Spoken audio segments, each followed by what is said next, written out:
Bueno, han pasado casi 40 años desde que en la Argentina volvió la democracia. En el año 1976 fue el golpe de Estado. Y Silvia, te secuestraron y te llevaron a un centro clandestino de detención cuando vos tenías ¿qué edad? 20 años. Hace. Hace muchos años, hace 40 y tantos años.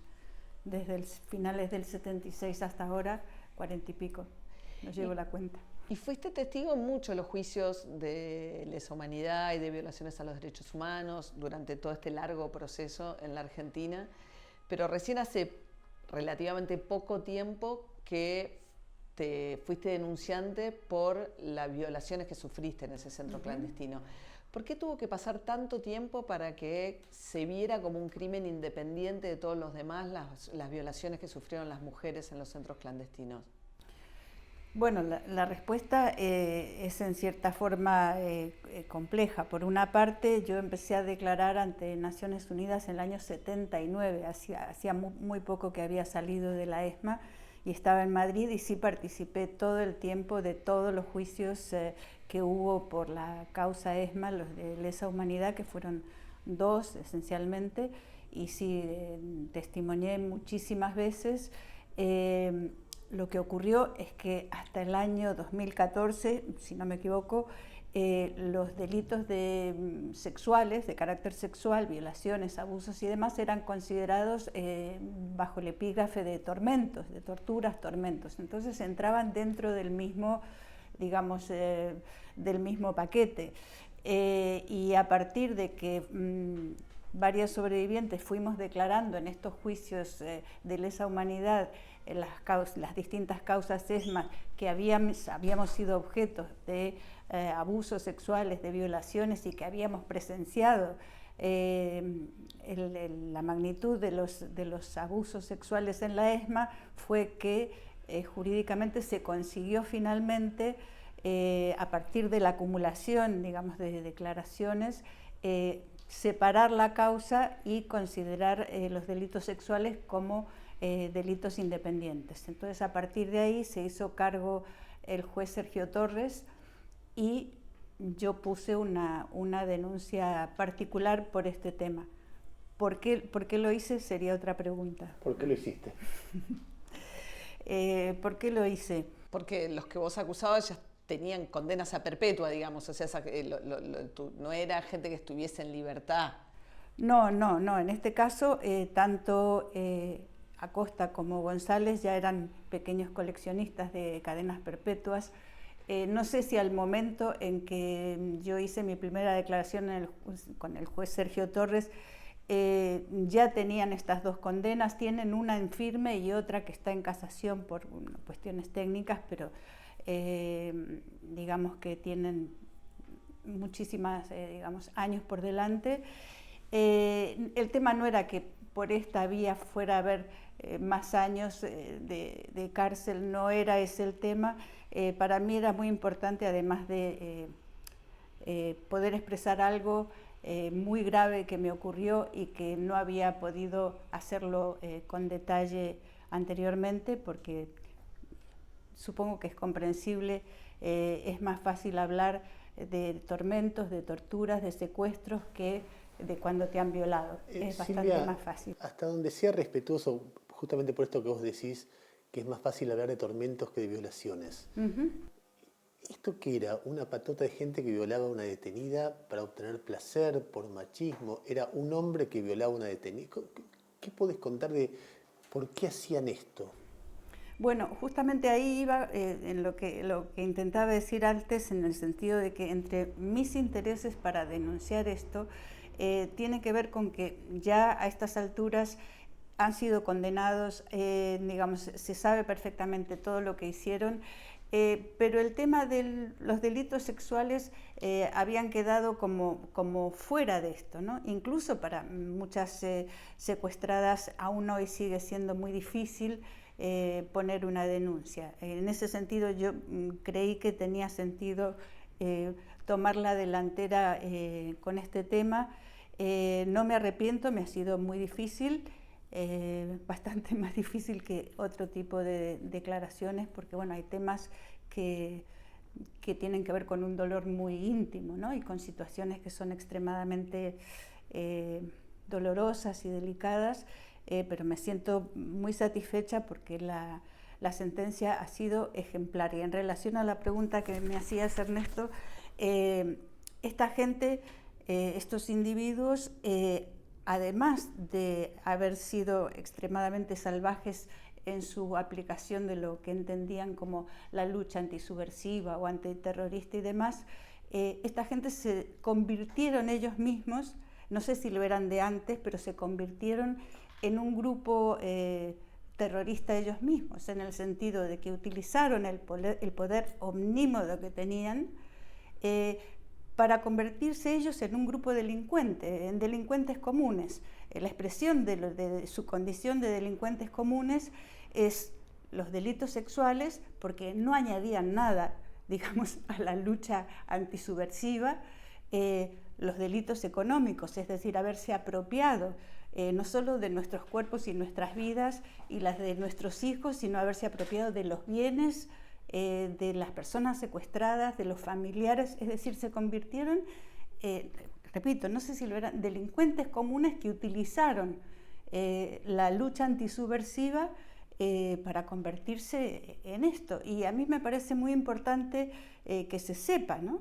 Es decir, que violar a una mujer no era un requisito para la lucha antisubversiva.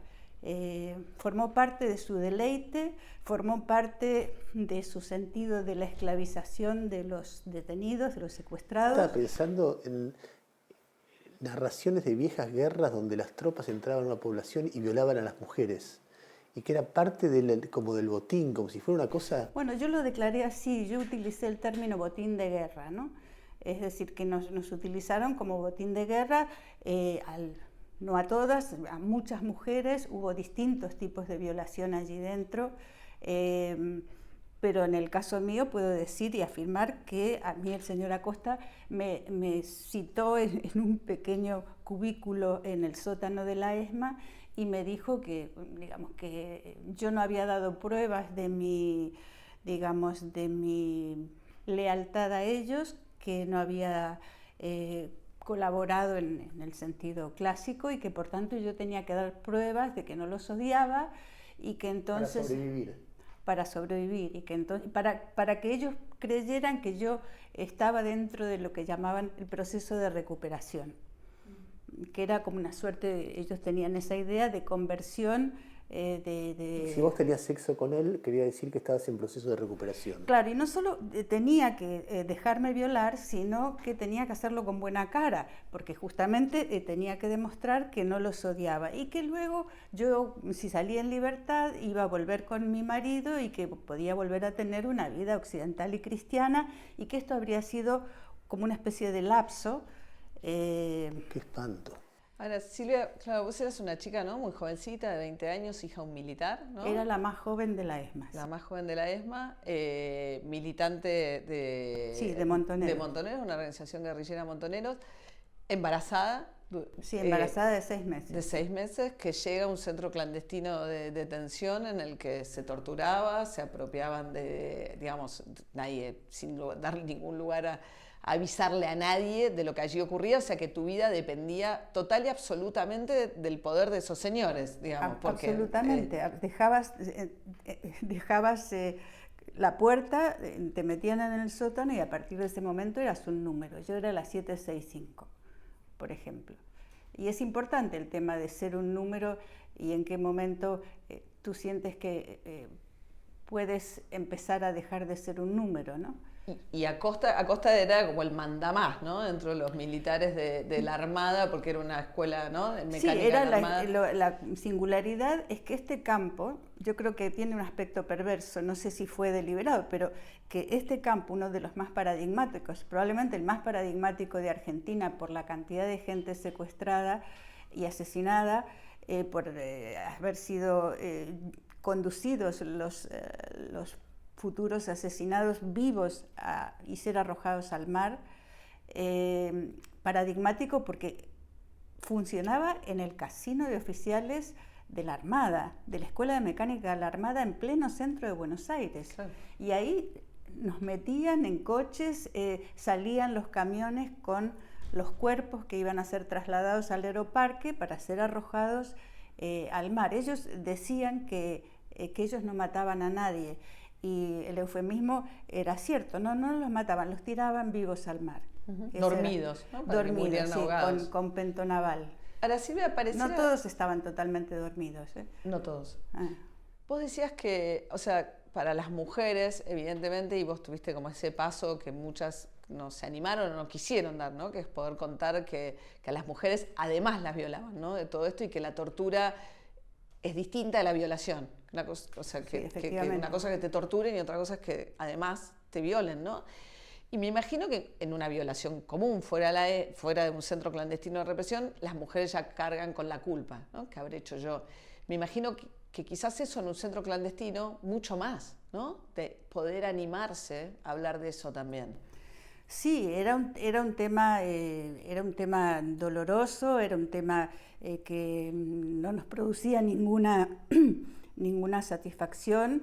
Había como un silencio en donde sabíamos entre nosotras lo que estaba ocurriendo, entre algunas sí hablábamos del tema, nos enterábamos de algunos casos de las violaciones perpetradas por guardias, porque este sistema de violación era como que los oficiales tenían el derecho sobre las secuestradas, pero lo de hasta qué punto los guardias eran instados a violar a las secuestradas en Capucha City, en las cuchitriles donde nos tenían, ellos sostienen como defensa de que no hubo ninguna orden y que los oficiales o suboficiales violaban motu propio, es decir, cada uno por su cuenta, y que por tanto Acosta no tenía ninguna responsabilidad en lo que ocurría ahí dentro en ese sentido. Es decir, negando el hecho, por supuesto en la sentencia se recogió porque le dieron 24 años de prisión por este tema sobre 25. Es decir, no porque haya sido él la persona que personalmente te violó, efectivamente, sino jurídicamente esto tiene mucha importancia. Claro. Porque el hecho de que... Por ser responsable del método. Claro, y de que esto da cuenta de que ha habido un plan de alguna forma sistemático de habilitación a los oficiales y o suboficiales para darse el gusto con las secuestradas, digamos, como parte de ese botín de guerra. Vos además acusaste, perdón, esto concretamente a la persona que te abusó. Sí, por supuesto, los acusé a los dos, a Acosta por ser digamos, el inductor y el, no sé cómo llamarlo, el promotor de esta situación en donde me estaba amenazando claramente, y así lo entendí. Dijo que él no iba a ser la persona indicada porque yo era demasiado joven, pero que bueno, que eso iba a ocurrir. Silvia, si te parece vamos a un corte, porque María recién contó que vos entraste embarazada al campo de concentración, tuviste una hija y después una vida que siguió. Después del corte vamos a hablar de eso, ¿te parece? Muy bien, perfecto. Bueno, Silvia, estábamos hablando de todo lo que vos viste en la ESMA y contaste las violaciones de las que fuiste objeto, pero también hay una segunda historia en esto, que es que vos estabas embarazada en ese momento y vos tuviste una nena en la ESMA, ¿no? Sí, señor. ¿Y qué recordás de eso? Del embarazo, del parto, y de todo lo que siguió después, lo que quieras contarnos de eso. Bueno, es significativo porque el hecho de que yo estuviera embarazada de alguna forma fue un pasaporte hacia la vida, porque estos individuos, como decía antes, una de sus especialidades era robar niños. Entonces, cuando era secuestrada una mujer embarazada, inmediatamente veían a la mercancía que esa mujer tenía dentro como un futuro niño a apropiarse. Entonces dejaban a las mujeres cursar lo que quedaba del embarazo, que diéramos a luz, y luego robaban a los niños. Entonces, de hecho, con el tiempo la ESMA se convirtió en lo que ellos llamaban en la Sardá, es decir, un lugar donde trasladaban a embarazadas de otros centros y las llevaban a dar a luz a la habitación donde yo di a luz a mi hija. Claro, la Sardá es una maternidad acá muy La Sardá, conocida. o era hace tiempo una maternidad y por eso lo llamaban así. Tenían mucho sentido del humor. Bueno, y entonces, vos unos meses más sobreviviste porque estabas embarazada. Exactamente. ¿Y qué pasó? Tu hija se llama Vera. Vera, sí. ¿Qué pasó cuando nació Vera? ¿Qué pasó cuando nació Vera? Hay una situación anterior. La situación era que yo me daba cuenta de que Acosta no me miraba, no me dirigía la palabra, y entonces yo me fui dando perfectamente cuenta de que me iban a matar. Otros secuestrados se les daba la posibilidad de que de tanto en tanto hablaran por teléfono con su familia. A mí no me lo decían. Acosta pasaba y por los rincones me decía: a tu padre lo vamos a chupar, porque mi padre era Chupar es secuestrar, ¿no? Chupar es secuestrar, sí. Que lo iban a secuestrar porque, siendo un militar retirado, aunque era un piloto comercial ya a esas alturas, él tenía la obligación de haberme denunciado, y que como no lo hizo era un traidor y por tanto en cualquier momento lo iban a chupar. Eso para mí era lo máximo. Entonces se tardó mucho tiempo hasta que, por presiones de una detenida que era una jefa montonera y que tenía una cierta influencia, un buen día, un 14 de marzo, me llaman, me llevan los guardias a donde está Acosta, y entonces me dice: bueno, vamos a hablar con tu padre. Ese fue el primer signo de que por fin había decidido entregar a Vera a la familia. Y entonces pone un teléfono delante en la mesa y dice: bueno, vamos a hablar con tu padre, por supuesto no puedes decir nada de dónde estás.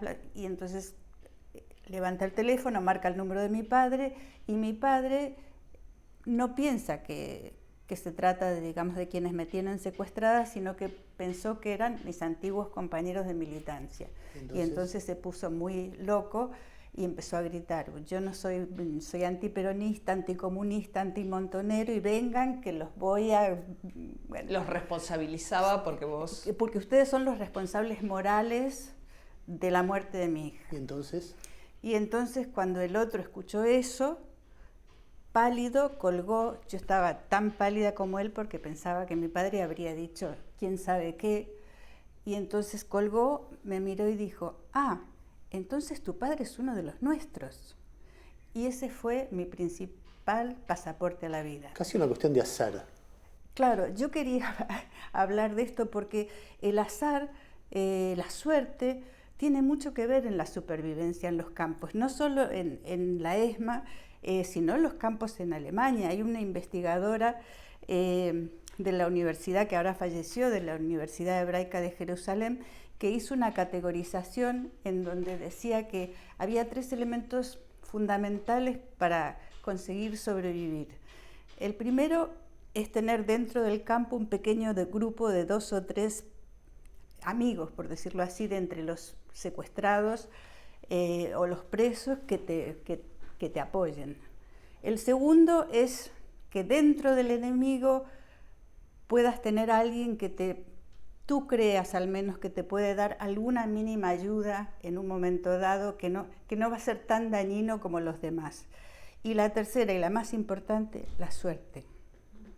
La suerte de haber caído un día y no otro, la suerte de que el día que tú cayeras, el mismo día cayera un montón de gente más importante que tú y por tanto no te hicieran el mismo caso que el que si te hubieran secuestrado después de 10 días de no secuestrar a nadie, que entonces tu suerte era muy distinta. Había una sucesión de suertes en distintos órdenes: tener ojos azules, tener un apellido de alcurnia militar, no ser judía, ser mujer, ser linda. Son pequeñísimos azares que uno se hace la hipótesis de que pudieron tener algo que ver. Ahora, ¿por qué unos sobrevivimos y otros no? Habría que preguntárselos a ellos, porque en muchos casos resulta hasta una cosa bastante caprichosa, ¿no? Claro, el azar y el capricho, ¿no? Y esas circunstancias tan fortuitas que describís que juegan en estas circunstancias son como todo lo contrario al estigma que carga el sobreviviente, ¿no? En circunstancias en las que en centros clandestinos la mayoría murió, como murió en la ESMA que vos describías, la idea de que el sobreviviente, y bueno, algo habrá hecho para su propia supervivencia, ¿no? Que es todo lo contrario de lo que describís. Bueno, efectivamente, yo creo que uno siempre pone de su lado en la supervivencia. Digamos, tienes que tener ganas de vivir, tienes que poder tener en un momento dado la cabeza lo bastante fría y ser lo suficientemente controlado como para poder sostener el miedo radical, ¿no? El miedo que ocurría allí cada día, porque cada día podía pasar cualquier cosa y en realidad nosotros éramos fantasmas, no estábamos ni vivos ni muertos. Eso es una situación muy difícil de sostener en el tiempo. ¿Alguien alguna vez te maltrató por haber sobrevivido? ¿Alguien alguna vez te dijo, che, pero te acostaste con ese para sobrevivir, eso no es digno? ¿Alguna vez sentiste una mirada crítica sobre esto? Muchísimas veces, durante décadas lo sentí en lo que era mi grupo de pertenencia, en el exilio, lo sentí, por supuesto, sobre todo en sectores, digamos, del exilio y que habían pertenecido a mi grey. Sí, una dureza tremenda. Tiene que ser una traidora, tiene que ser un agente de los servicios, lo que habrá hecho. Y eso debe haber sido muy doloroso, porque uno de los militares espera esas cosas, pero no de los compañeros de uno. Efectivamente, yo siempre, y otras sobrevivientes que también pasaron por esto, lo decimos, nosotras creímos que cuando salimos de la ESMA se había acabado el horror, pero no. Empezaba otra película que era, digamos, el señalamiento por parte de sobrevivientes. Gente que no había sufrido tanto. Claro, y esta sospecha que tiene sobre sí el sobreviviente siempre, esto lo describe Semprún, de alguna forma lo describe Primo Levi, es decir, el sobreviviente es un ser molesto, sospechoso, que sabe algo que los demás no quieren saber. Pero sobre todo que no quieren saber. ¿Qué es lo que pasa con la condición humana en situaciones así? Es algo que mejor no. Y muy poca gente me ha preguntado a mí realmente por mi historia. Bueno, a ver, cuéntame, ¿me quieres contar? La gente no quiere saber lo que un sobreviviente puede contar. Ahora, es curioso, pero es así. Vos no estás avergonzada de haber sobrevivido, sino más bien estás orgullosa de haber sobrevivido. En efecto, sí, la verdad es que sí. Yo creo que tuve mucha suerte, muchas pequeñas suertes que me permitieron sobrevivir, además del azar y además del capricho de esta gente. Y la resiliencia, ¿no? Sí, y en cierta forma la resiliencia, porque como todos sabemos es un término que viene de la física y que tiene que ver con los materiales que se pueden estirar, rebotan y vuelven a su punto original. Resilio es en términos de la física, ¿no? Entonces se habla del resiliente, una persona que pasa por un trauma y consigue encontrar su centro nuevamente, ¿no? Pero en esto siempre está el papel de los otros, que haya habido algunos otros que te hayan podido sostener psíquicamente, ¿no? Y muchas otras causas, el sentido del humor, en fin, una capacidad de control, tener muchas ganas de vivir. ¿Y tu maternidad? ¿Cómo fue con Vera? Y después tuviste otro hijo, además. Después tuviste otro hijo, además. Sí, tardé 17 años en tener otro hijo, sí, pero tuve otro hijo. Y bueno, fue una relación muy buena a lo largo de la vida. A mí me la quitaron cuando yo hacía una semana que ya había nacido, se la dieron a mi familia y tardé 3 meses más o menos en volver a verla. Y esto pues produjo, digamos, muchos dolores después, ¿no? El no haber podido amamantarla, el no haber podido, digamos, tener ese año y medio primero de vida con ella, fue algo muy duro para mí. Pero luego la vida nos premió porque fue una niña extraordinariamente luminosa y fue una alegría tenerla y hacer la vida con ella. Éramos 2 niñas en realidad. A ver, Silvia, vamos a ir a un corte ahora. Me gustaría, cuando hablamos del corte, empezar desde ese momento, que vos decís una chica de 20 años que ha sido golpeada, torturada, violada, estando embarazada, tiene una hija en un campo clandestino de detención y se la sacan, se la dan a sus suegros o a su familia. uno parte de ese momento y dice, la vida de estas dos mujeres va a ser insoportable, ¿no? Hay una marca de origen tan dura, tan terrible, tan cruel, que no hay vida después de eso, y sin embargo la hay. Quiero que después del corte, o queremos que después del corte nos cuentes un poco de eso, ¿puede ser? Sí, claro. Vamos a un corte y volvemos. Estamos con Silvia Lavairo, veníamos conversando con ella. Ella estuvo secuestrada en la época de la dictadura militar en la Argentina cuando tenía 20 años, estaba embarazada, fue golpeada, torturada, violada, y ahí en el campo de detención tuvo una hija. Y yo antes de ir al corte le decía, ¿cómo se puede, cuando uno mira, imagina ese parto, en esas situaciones tan terribles, uno imagina un futuro para la hija y para la mamá terrible, por más que sobrevivan. Y uno la ve a Silvia ahora entera y una hija que ahora nos va a contar cómo está. Y entonces te hago dos preguntas. Primero, si vos podés decir que después de eso se puede construir, aunque sean momentos felices en la vida, si la nena que nace en el campo de concentración puede construirlos, y si es así, ¿cómo? Bueno, desde luego que se puede. Desde luego que se puede.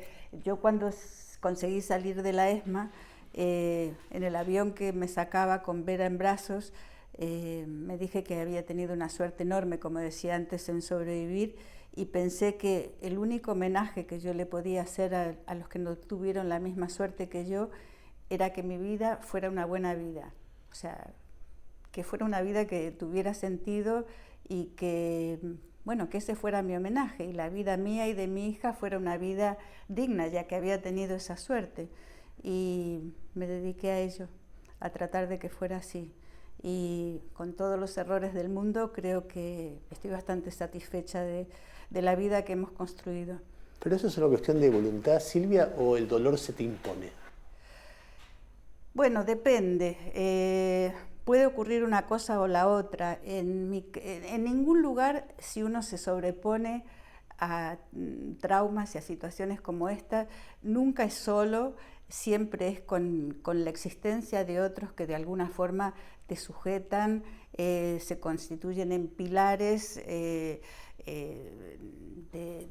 otro, ¿no? El papel de los otros en la vida de uno. Y en mi caso hubo mucho de eso, es decir, el papel de mis padres fue fundamental cuando yo salí de la ESMA, su apoyo fue infinito durante toda la vida posterior, de todo tipo, apoyo emocional, económico, para que yo pudiera estudiar una carrera, para que pudiera tener en muy buenas condiciones a mi hija. Soy hija única. Para mis padres, que yo volviera a la vida después de haber estado muerta 4 meses, fue como, a partir de ahí era toda dedicación a mí y a Vera, y haber llegado a un buen lugar, en el sentido de que llegar a España con 21 añitos, en la España de la transición, donde empezaba una democracia después de 40 años de dictadura, y ver esa libertad y esa alegría y esa forma de hacer política, realmente fue providencial, porque llegué a una fiesta, llegamos a una fiesta. También me encontré en España con mis amigos más cercanos del Nacional Buenos Aires, que habíamos sido una piña, y ese grupo estuvimos siempre juntos, y éramos muy jóvenes, y habíamos pasado por situaciones muy traumáticas, unos más que otros, pero estábamos juntos, y bueno, en cierta forma la vida nos volvía a sonreír, a pesar de todas estas dificultades con los exiliados, con el estigma, con los estigmas que existieron, y muchos. Yo tuve muchos problemas, incluso estudiando psicología en la escuela de Pichon-Rivière, que aparecía un argentino que me denunciaba como traidora. Entonces yo exigía que se hiciera, que si eso se iba a dar curso, yo quería defenderme, que si querían hacíamos un juicio, pero que yo me iba a defender. Y sostener esto en el tiempo, con 23, 24 añitos, frente a un público español, era durísimo. Luego terminé la carrera y empezó la historia de cómo una chica que necesariamente tiene que estar tan loca va a poder atender pacientes. Y así sucesivamente. Claro. Con los tiempos, a medida que fueron enterándose a medida que yo fui declarando en los juicios y vieron que, digamos, estaba haciendo algo útil, supongo, cambiaron de posición y a partir de ahí, pues de alguna forma me pusieron esos mismos la alfombra roja, ¿no? Silvia, digamos, hablábamos del estigma del sobreviviente más el estigma de la mujer violada, ¿no? Que son dos que se juntan también y todo lo que, digamos, todavía muchas mujeres no denunciaron específicamente lo que a vos te pasó y todo el tiempo que tuvo que pasar para que se entendiera que esto era una violación, ¿no? Y no una situación en la cual vos buscaste obtener favores a cambio de... ¿Cómo te decidiste a denunciar? ¿Eso significó que te encontraras con tu violador nuevamente? Una cosa era Costa, que era el entregador, otra cosa era específicamente tu violador. ¿Lo tuviste que ver en el juicio? ¿Cómo fue? No, yo siempre declaré en los juicios por videoconferencia. Y en este caso, bueno, por la pandemia fue por Zoom. Es decir, que no tuve la ocasión de tener que verle la cara más que por Zoom. Pero la idea de volver a encontrártelo, o sea, ¿eso te generaba como mayor dificultad para tener que denunciarlo específicamente? No, eso no. Lo que resultó muy desagradable en el juicio fue el tipo de argumentaciones, o sea, tener que escuchar las barbaridades que dicen. ¿Lo escuchaste a él testificar? Sí, escuché una de sus declaraciones, después ya me abstuve porque era demasiado. Pero ¿Te sacaba de la ESMA? ¿Te sacaban de la ESMA o te violaban dentro de la ESMA? Me sacaban de la ESMA, sí. ¿Siempre la misma persona? Siempre la misma persona. Bueno, hubo un conato en la primera salida que me dejaron Vera a Vera, que me llevaron a una quinta y un oficial me fue a recogerla conmigo a casa de mis padres y en el propio coche empezó a intentar manosearme. Y cuando llegamos a esta quinta y yo estaba haciéndole el biberón a Vera, intentó abalanzarse sobre mí y finalmente, bueno, yo me agarré de Vera, el tipo desistió, podía haberme violado 40 veces efectivamente, pero no lo hice, lo empujé y se quedó ahí.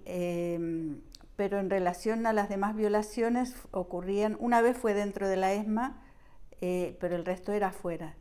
Y el tipo me imagino que es un padre de familia, ¿no? Sí, Digo, porque sí, es ¿no? un padre de familia. El señor como nos consideraban, digamos, como objetos sexuales, me llevaba a su casa. Familiar. Sí, a su casa familiar. Razón por la cual yo creía que me iban a matar necesariamente, porque me llevaban a cara descubierta y me obligaba, digamos, en esa situación a cumplir con los caprichos de él y de su esposa. ¿De su esposa también? Por esto quiero decir que, aunque esto me ha costado mucho decirlo, porque es una situación muy traumática, yo quiero decir públicamente que expliquen en qué servía a la supuesta lucha patriótica que desarrollaban este tipo de actividades a los que nos sometían. Es decir, ¿qué tiene que ver esto con una presunta, digamos, actividad profesional patriótica? De terminar con el peligro subversivo. Silvia, nos quedan unos pocos minutos. Contanos de Vera. Ella nace en un campo clandestino de detención. ¿Cómo está? ¿Cómo es su vida? Lo que vos puedas contar, porque estamos hablando de una persona mayor ya. Entonces, sí, muy mayor, muy mayor. Grande, que me hace ¿no? muy mayor a mí. Sí.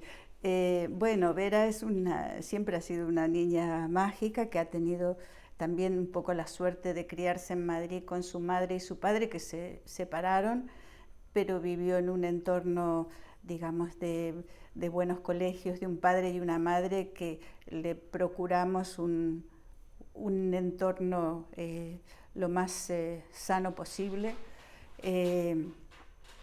Y como niña pues tuvo un desarrollo normal. Yo en ese sentido me propuse no invadirla a ella con mi historia, con nuestra historia, pero ella siempre me decía que una cosa es nacer en la ESMA y que ella nació en la ESMA, pero que ese universo, digamos que le cuesta, digamos, formar parte. Según fueron pasando los años, lo ha entendido mucho más, que ella nació en la ESMA y que es una sobreviviente de la ESMA, ¿no? Haber nacido en la ESMA hacía una parte de la identidad, Exacto. pero no toda, que hay muchas otras Exactamente. cosas además de eso. Exactamente. Y hoy Vera estudió medicina, es cardióloga. Es un linaje de mujeres fuertes.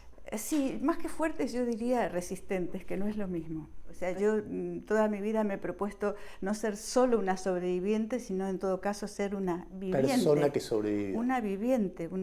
No quiero decir vividora, que me encantaría, porque ser una vividora tiene unas connotaciones un poco feas, pero me encantaría poder decir de mí misma que no soy una sobreviviente, sino una vividora. No sé si lo habré conseguido, pero claro, me hubiera gustado, me gustaría mucho poder decir eso, porque el papel de sobreviviente, el estigma, no solo el estigma, el quedar encasillado en ese lugar es complicado. Ha sido muy importante lo que todos los sobrevivientes han hecho a la hora de denunciar, de hacer posibles los juicios, de visibilizar este tema, y que ha permitido que en Argentina está muy instaurado el nunca más, no sé otras cosas, pero el nunca más creo que está, yo vengo de fuera, pero sí, está definitivamente instaurado, y eso se debe a lo que han hecho los sobrevivientes que testimoniaron durante años y años y años. Y con un logro adicional también para vos, de haber sido, ¿no?, la primera sentencia en la que específicamente se consideran también los crímenes de violación y abusos sexuales, que es algo que después de tantos años, ¿no? La verdad es que me da mucha, no sé qué palabra utilizar, porque decir alegría no es, satisfacción tampoco, pero me ha parecido que tenía sentido haberlo hecho. Lo mal que me lo he pasado queda compensado por una sentencia absolutamente ejemplar en la fundamentación. Incluso es una sentencia que abre caminos a otras gentes. A mí me daría, eso sí, mucha satisfacción que otras mujeres de los campos y de fuera de los campos se animen a denunciar, porque hay un cambio en la justicia. Yo lo noto, digamos, en el tratamiento incluso que yo he tenido durante el juicio ha sido absolutamente impecable por parte de la Fiscalía, de los jueces, del tribunal, y se nota otra percepción y otras ideas respecto de esto, que hacen el camino más fácil para que una mujer violada se anime a denunciar, y que vean que es posible que, además de que la traten bien, se haga justicia, como en este caso. Silvia, muchísimas gracias por haber conseguido esta entrevista y por hablar con nosotros. No, gracias a ustedes, de verdad. Muchísimas gracias.